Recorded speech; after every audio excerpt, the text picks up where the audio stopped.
Hello, I'm a vocable object 4, and let's continue. At that moment, I opened my eyes. I didn't want to be alone anymore. Even if they didn't want to talk to me anymore, even if their heard words would be harmful, I wanted to talk to someone. Glanced around. Talk to Hassan! I decided to find Hassan since I hadn't seen him all this morning.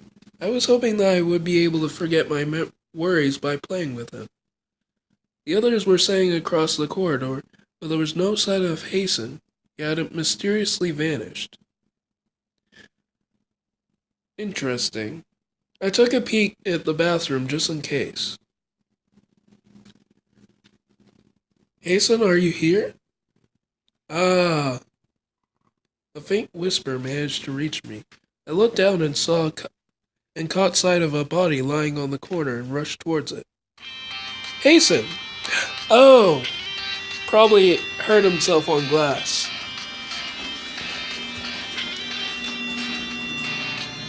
Oh.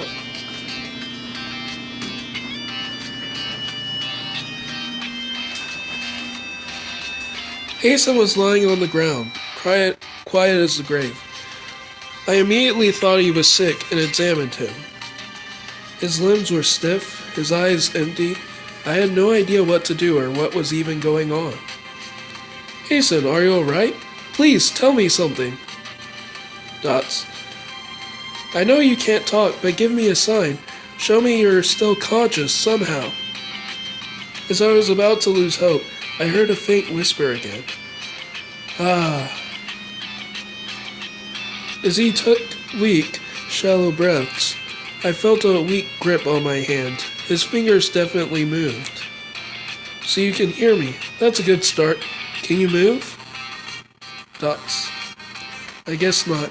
Otherwise he wouldn't be lying on the ground like that. What to do? The more I thought, the more I came to the same conclusion. Hassan's sudden tenacity actually matched my own panic attack. It had to be his own way of dealing with the situation. It's true he was calm up until now, but it must have strained him, so he had no energy left. Hassan had actually been struggling from the beginning, just like me. He struggled silently, and none of us had noticed it. I felt terrible for only noticing it now. I should have paid more attention to him. I should have done something. But what? It was too late now. Hassan was at his limit as well. If it were some kind of panic attack, it shouldn't have lasted that long. I had to help him. I couldn't leave him there alone on the cold, harsh floor. It would have been too cruel. Plus he was probably still struggling against himself, against his own body. Somewhere inside that heavy diving suit, there is a mind trying to resurface, to see the light. If I let Hassan be, he might stay that way for hours before someone else discovered him, and that someone else wouldn't necessarily understand. What should I do? How should I help? Oh, I know. You're down there, trying to come back, right? I'll guide you with my voice. Let me tell you a story. Story of a little girl who was lost in the dark forest. Goldilocks. Goldilocks stole from 3 bears. Time flew by as I told Hassan the fairy tales I knew by heart. It was clumsy, but I genuinely hoped it would help him in some way. After a while, I noticed he started to move. Slowly but surely, I went on enticing him as best as I could. And soon enough... Ah! Do you feel better? He softly nodded. Dots. I couldn't help but let out a cry of relief. I'm glad you're okay. I was so worried. Dots. Let's go back to the others. I led Hassan to Alicia and explained the situation to her. She looked at me with astonishment. Then I went back to my corner, lost in thoughts. Yeah, explain the situation and then just go sit in the corner. How you doing, cat?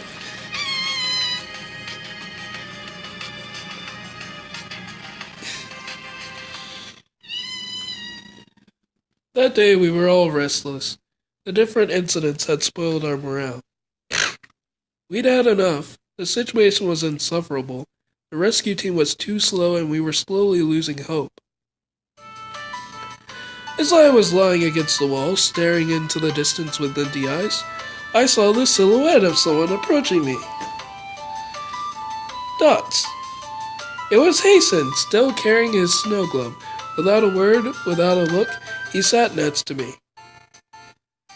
I felt moved by his gesture. After all, he probably chose to come to me after what had happened in the bathroom. Either he wanted to show me he was alright, or he decided to keep me company out of kindness. "Aw, you're sitting next to me. That's cute. Thanks, Hassan."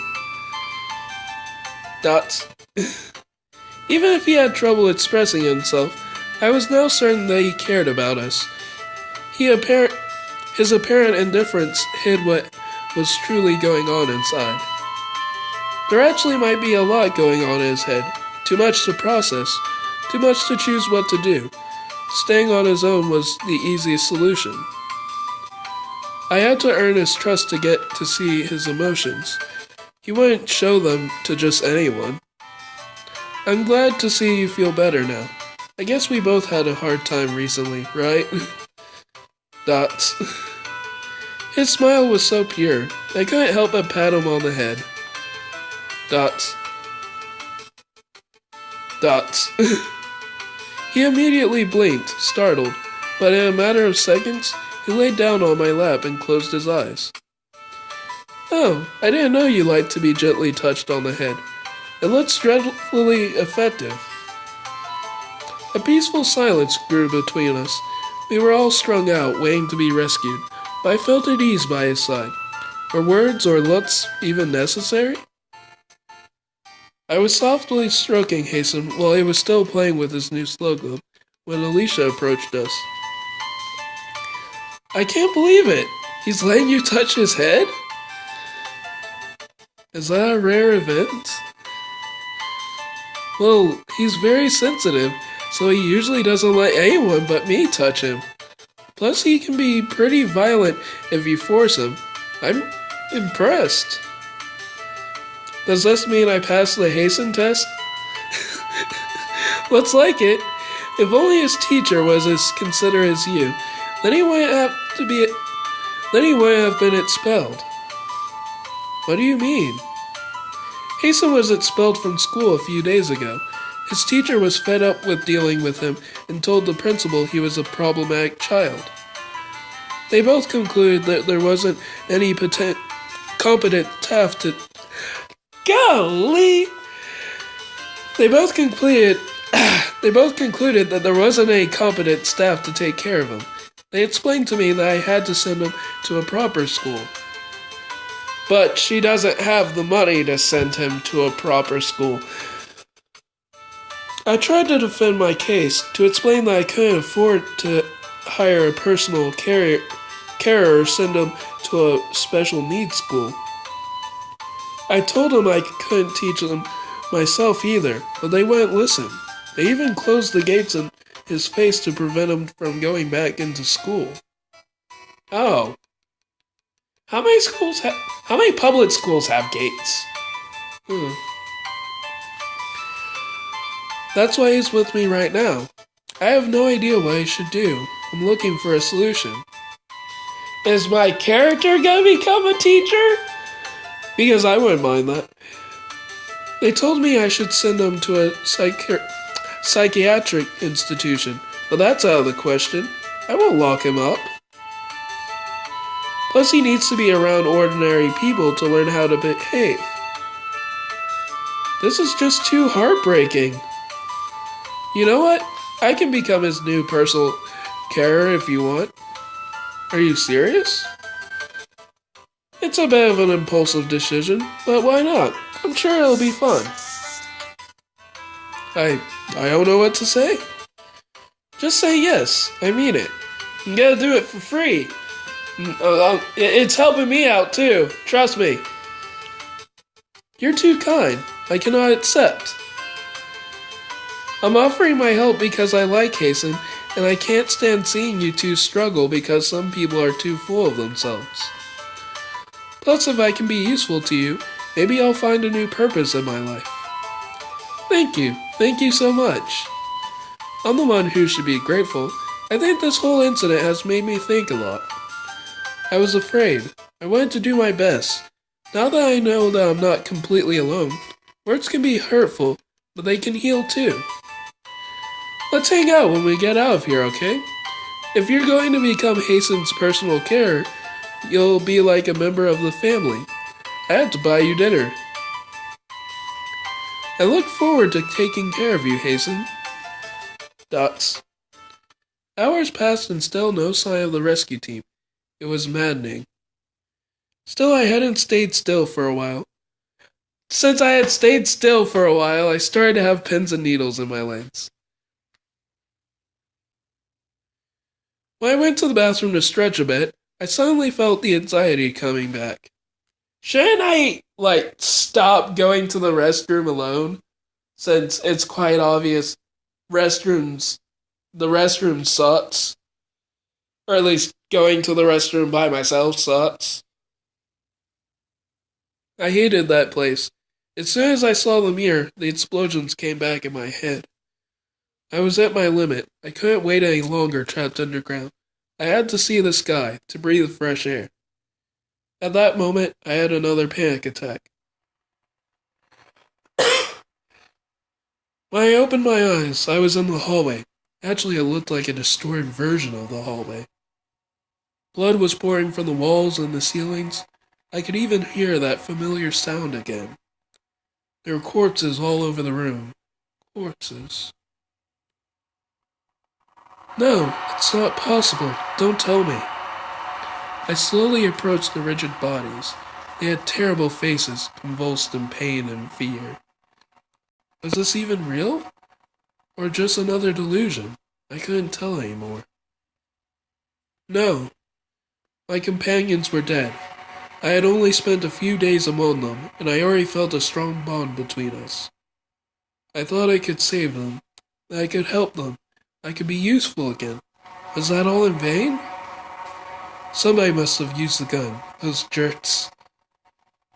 Feverishly I looked around. I picked up the gun that was on the ground and wandered around in this new battlefield. Again, how did I get the gun? Because, you know what? If I had to guess, Alicia probably would have the gun. If I had to guess.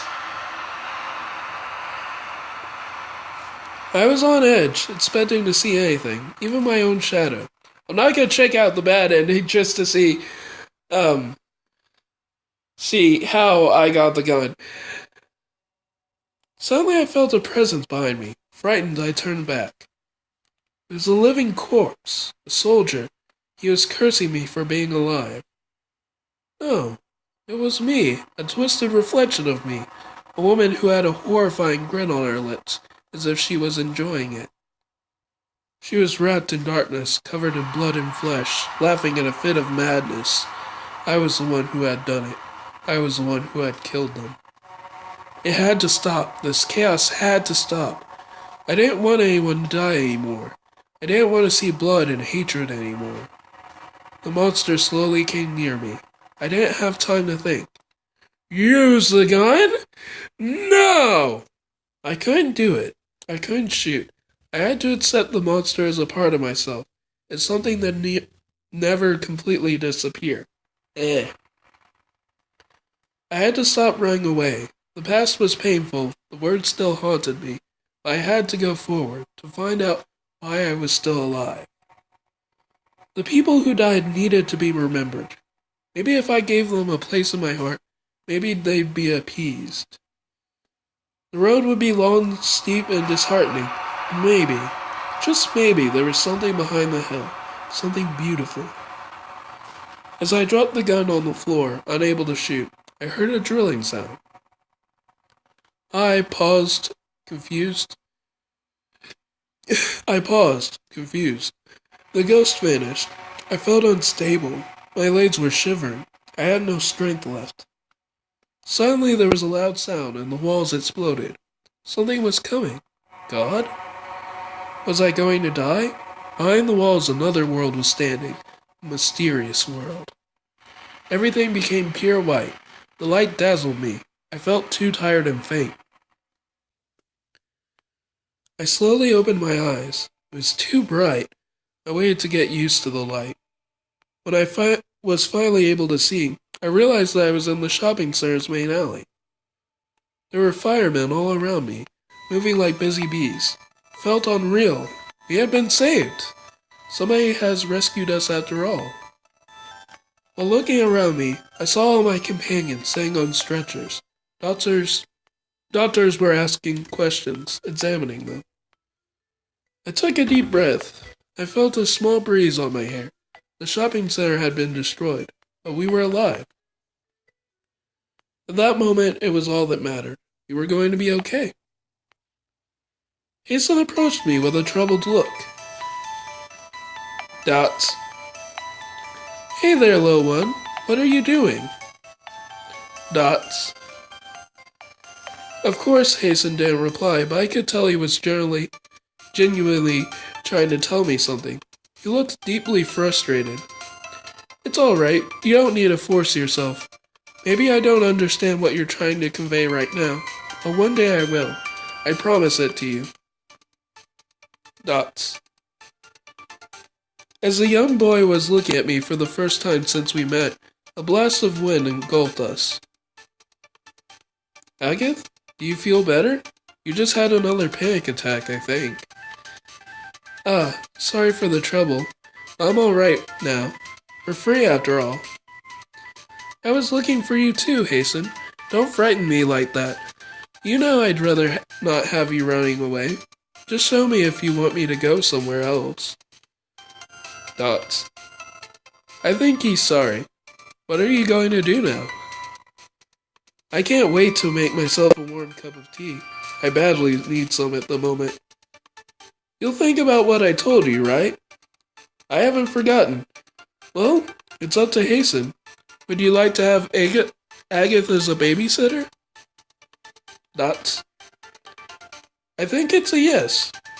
Big sister has got to do her best to understand you from now on. Does that mean I have to mother you as well? Oh. That's awkward.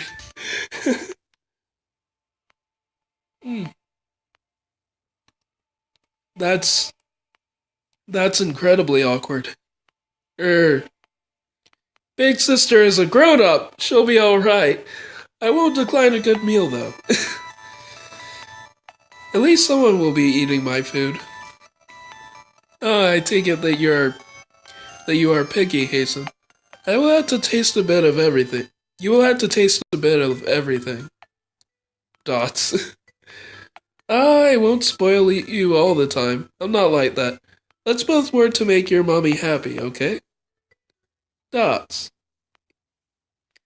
For the first time in hours, years even, I enjoyed a strange kind of serenity. I was feeling incredibly well. I don't really remember what happened after that. Our rescue was so surreal. I couldn't think properly. Malnutrition and lack of sleep didn't help. I only remembered what the doctors told me, that there was a terrorist attack, that they set up bombs, and that the building collapsed due to the impact on the foundations. I also learned many died, trapped in the mall under the ruins. Many had escaped without a scratch too, of course, but some had died. I was shocked by those words. After all, I had intended to take my life that day, and yet I managed to survive while others had died. I was flustered. Maybe this was a sign. Maybe somehow, somewhere, someone was trying to tell me something, and I shouldn't give up yet. Then I realized, words are just like weapons. They can be used to hurt. They can leave lasting scars and visible wounds. For years I suffered because I only heard cruel words, but people thought of me because of my PTSD. The ones who should have helped me left me to my sorrow with a mere shrug of annoyance. Their words prevented my heart from healing. Using words as a defensive or offensive tool is so common that you could almost say they were conventional weapons in the hands of every human being. Anyone could hurt you without realizing it, without noticing what lies behind the memories hidden by the meaning. But words can also be used as a powerful weapon to make life better too. Words can light up the way in the darkest hours. Words can bind people together and allow them to rediscover hope. Kind words can break the cycle of the daily unnoticed emotional abuse. That was what the incident taught me, and what touched me. I had met various people who had their own personal stories, and suffered from the same prejudiced words. Because we were different, many people had a tinted view of what we should be, and didn't see us as we really were. It was so painful. But this is the reason why we should use kind words to break that cycle of bias and struggles, to be able to live freely, all of us. That's what I would do from now on. That's how life is. The road is long, but I'll find my way. I'm sure of it. I'm not alone. Hassan and I are inseparable now. I'm glad I met him. We'll find our way together, and maybe I'll be able to help him stand in this crazy world. Sometime later! I had promised I'd become Hassan's caretaker. However, the distance between our flats was quite an obstacle to overcome. Soon I realized the best way would be to invite them to live with me in my own house. Okay, so they still get to live in the house. Check the Alicia ending for stuff on that. Uncertain at first, Alicia eventually accepted my offer. Of course, we needed to wait for her to give a leave of notice for her old house, move her things to my flat, and then get used to our new home. After some time, both of them were officially at my place. We could finally get to work on the serious business. Since I never took a training course on the subject, I read as many document sources as I could to instruct myself. Eventually, I decided to choose the behaviorist method. It was an intensive educational style whose goal was to strengthen the appropriate behaviors of the child until they slowly became the norm. You have to adapt this teaching to each child, of course, so I watched Hassan's reactions to my request closely to understand what we had to work on first and what would be the origins of his gaps. Sometimes I might need to make the source of annoyance disappear to regain his attention, or motivate him by offering him a nice activity. Sometimes it was more difficult, and he threw a fit after fit. I had to be patient and find alternative solutions. Instead of punishing him, I had to help him make himself understood. I had to teach him how to express his desires little by little. The method I had chosen was actually quite restrictive because I had to spend a lot of time with Hassan so he could keep his progress. Because he was making a lot of progress, at first I only cheered him on and played some little games with him. But little by little, the activities became more complex, and I was guiding him less and less, never forgetting to congratulate him.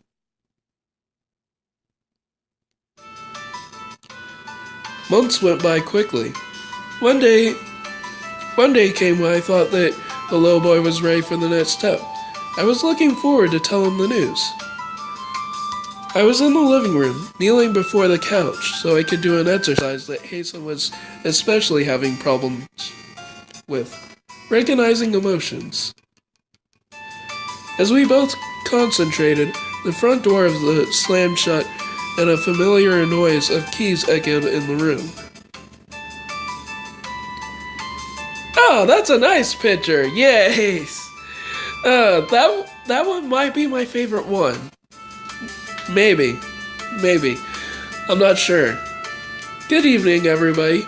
I'm home. Oh, you came back early. I thought it was my turn to make dinner tonight. They let me go soon. for once, and I'm not gonna complain. Yeah, if you get allowed to leave work a little bit early, there's really no point in complaining. See, Hassan?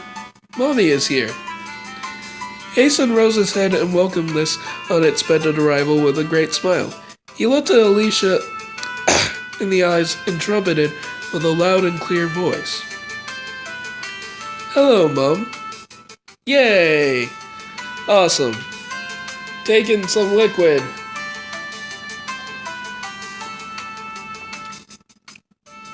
Oh, golly.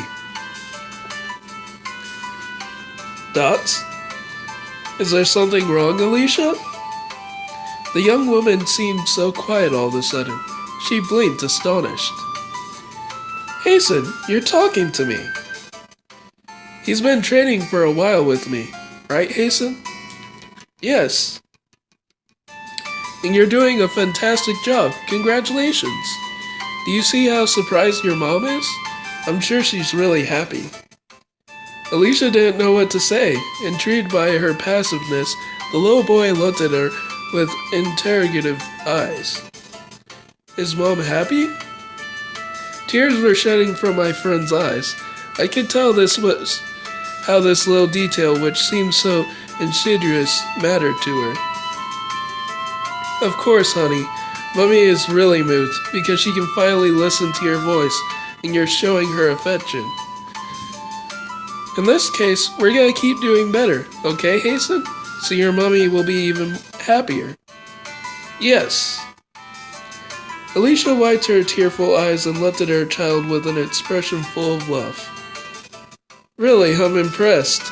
A few months ago, he wouldn't have turned back to look at me when I came back from work, and he wouldn't say a word. I didn't believe such a change could be possible. Speaking of which, Hassan has made so much progress that I think we can send him back to school. Just a few hours a day to begin with, then we could gradually send him for longer depending on how he feels. That way he can interact more with other children. Are you sure he's gonna be alright?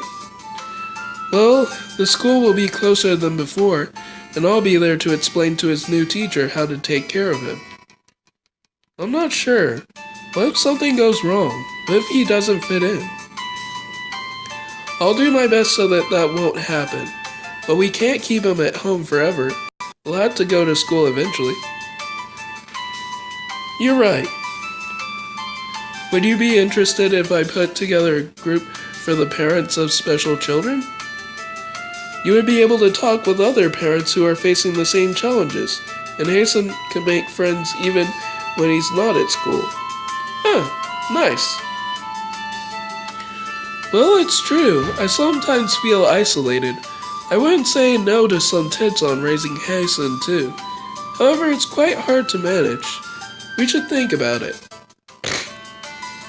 As we were still in the middle of talking, Hassan got off the couch with a grumpy face and shook his arms in the air in an exaggerated manner. I'm hungry. We looked at each other before bursting out laughing. Yeah, it's dinner time. What do you want to eat, honey? Pasta!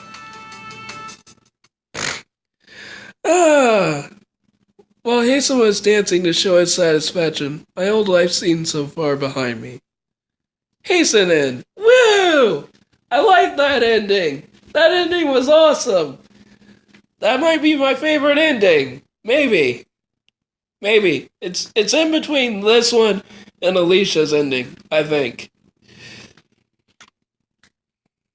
You finished 5 routes out of 5! An epilogue can now be accessed from the main menu. And I will watch that epilogue. I will not see that!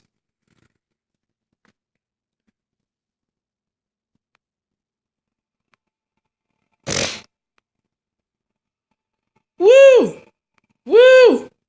Our 6 characters! Yay! We're all friends and happy. Woo! Okay, what's this epilogue? I want this epilogue in English, if you may. After the catastrophe, my life took quite an unexpected turn. I offered Alicia the opportunity to come live at my home, both to reduce the price of her rent and to help her take care of Hassan. Since I never took a training course on raising an autistic child, I read as many texts as I could find to educate myself. The behavioralist teaching style seemed to be the most fitting one for him, so I began teaching him and devoted my mind, body, and soul to this new cause of mine. After months of intensive education, Hassan could communicate his most basic needs without having to scream, which was a little victory for Alicia and me.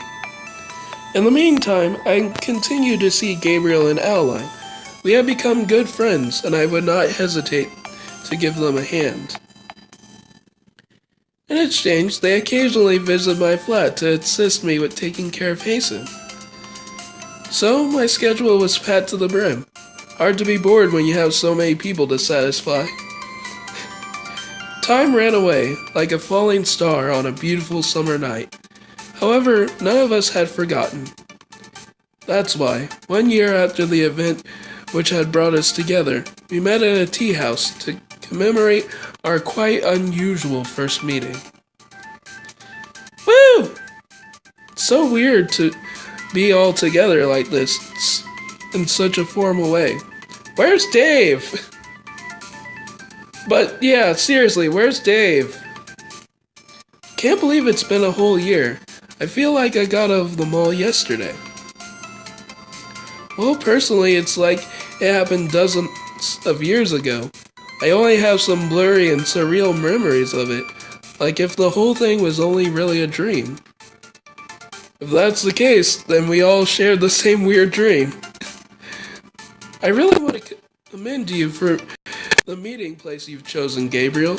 This place is quite friendly. I told you all it was the best. Moreover, they make the best pastries ever. You should taste their blueberry cheesecake. Don't mind if I do. Cake. I love cake. Show me the one that you want on the menu, Hassan. By the way, does someone know how Dave has been doing? He was supposed to come today, but his work kept him busy. For what it's worth, I'd say it's typical of him. Given how tense our exchanges with him were during the event, I would have been surprised to see him among us. Well, don't be such gossipers. I can understand why he would decline to join us. He's got his family after all. But we do too. We're a family now. If that's the case, let's raise our drinks. We should celebrate our return to the world of the living, and to fate, which brought us all together. Again! Darn! Dave! Come in at the last second. I would really like you to come at the last second. This ending isn't really complete without you. To our meeting! Everyone happily rose their cup, even Hassan with his little glass of lemonade. Everyone was at peace. All of a sudden, a thought crossed my mind. Now that I'm thinking about it, there's something that has bothered me for quite some time. What is it?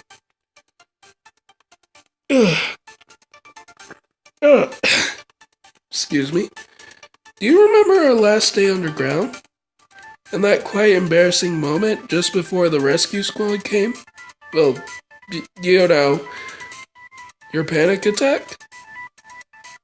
Just before that, I wanted to know if if anyone has it. Speak clearly.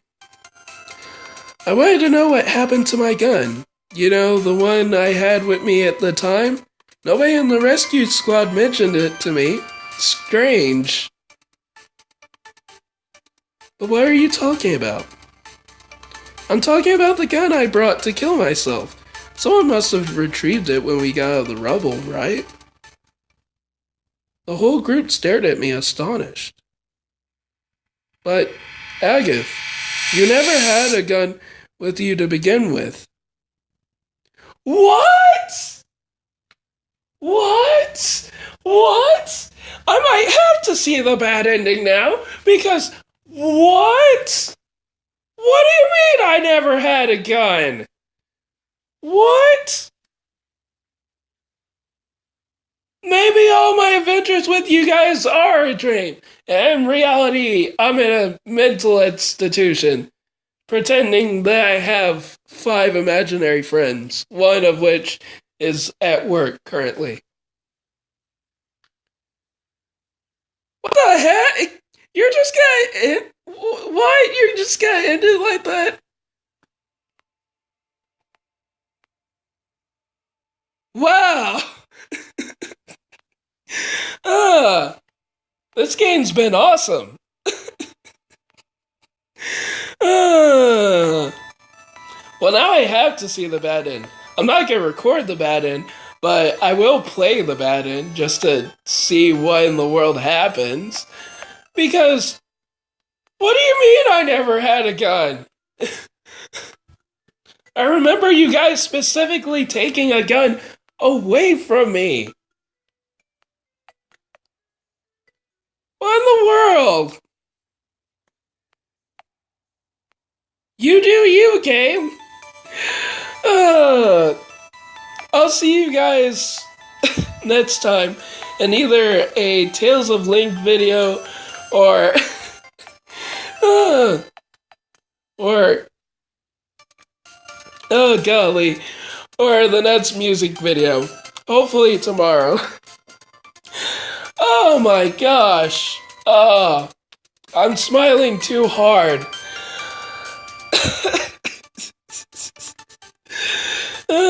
There was never a gun. Goodbye.